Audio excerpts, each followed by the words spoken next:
High Nasima, high Nasima.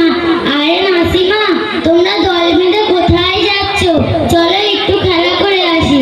আসসালামু আলাইকুম ওয়া রাহমাতুল্লাহি ওয়া বারাকাতুহু। আরে জাকিয়া বোন, তোমাদের মুখে সালাম নাই, আর হাদিসের মধ্যে আছে আসসালামু ক্বাবলাল কালাম, কথাবার্তার পূর্বে সালাম করো। বাপ রে বাপ, তোমাদের মুখে সালামের কথা! যাদের মুখে সব সময় ভাষা খারাপ, তাদের মুখে সালামের কথা! যাই হোক, চলো একটু খেলা করে আসি। না বোন, আমার কাছে একটুও টাইম নাই, আমি এখনই মুখ ধুয়ে পড়তে যাব। সেটা আবার কি? কোনো জিনিসের নাম না কোনো জায়গার নাম? বড় বড় আলেম উলামাদের মাশওয়ারাতে মুনাজ্জাম নামে এক মাকতাব পুরো দুনিয়াতে ছড়িয়ে পড়েছে, যার মাধ্যমে নিজের সমস্ত জিনিস শিখতে পারবে।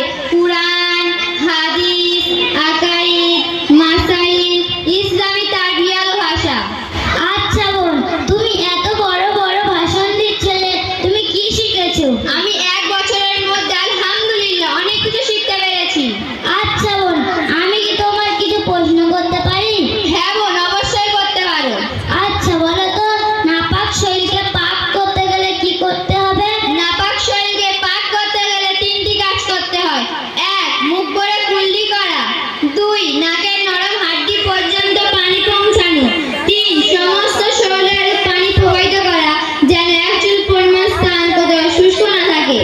আচ্ছা বলো তো, নামাজের আগে কি করলে নামাজ হবে? নামাজের আগে মোট ৭টি কাজ করতে হয়। ১. জায়গা পাক। ২. কাপড় পাক। ৩. শরীর পাক। ৪. সতেরো ঢাকা। ৫. নামাজের সময় হওয়া। ৬. কেবলামুখী হওয়া। আচ্ছা বলো তো, বিখ্যাত কয়জন ফেরেশতা? বিখ্যাত ফেরেশতা ৪ জন। মাশাআল্লাহ, মাশাআল্লাহ, তুমি এক বছরের মধ্যে অনেক কিছু শিখতে পেরেছো। তোমার কাছে লজ্জিত। আরে জাকিয়া বোন, এতে লজ্জা কিসে? না বোন, আমরা সবাই একসাথে ঘোরাফেরা, লেখাপড়া সব একসাথে করেছি, কিন্তু তোমরা দিনের শিক্ষায় শিক্ষিত হতে পেরেছো। আমি দিনের শিক্ষায় শিক্ষিত হতে পারি, তাই লজ্জিত। না বোন, এমনি মাজার শরীফের মধ্যে আছে, হুজুর সাল্লাল্লাহু আলাইহি ওয়াসাল্লাম ইরশাদ করেছেন, তালাবুল ইলমি ফারিজাতুন আলা কুল্লি মুসলিমিন। ইলম অর্জন করা প্রতিটি মুসলমানের উপরে ফরজ। তাই আমি গর্বিত আমার আব্বা মায়ের উপর, তারা আমাকে শিক্ষক শিক্ষিত করেছেন। আল্লাহ তাআলা আমার আব্বা মায়ের দুনিয়াতে ও আখিরাতে কল্যাণ দান করুন। আরে জাকিয়া বোন, মাথা নিচু করে কি ভাবছো? আমি আমার মা বাবার কথা ভাবছি, যে নিজেদের কথা একটু ভাবলো না, নিজেদের ছেলে পুলেদের কথা একটু ভাবলো না।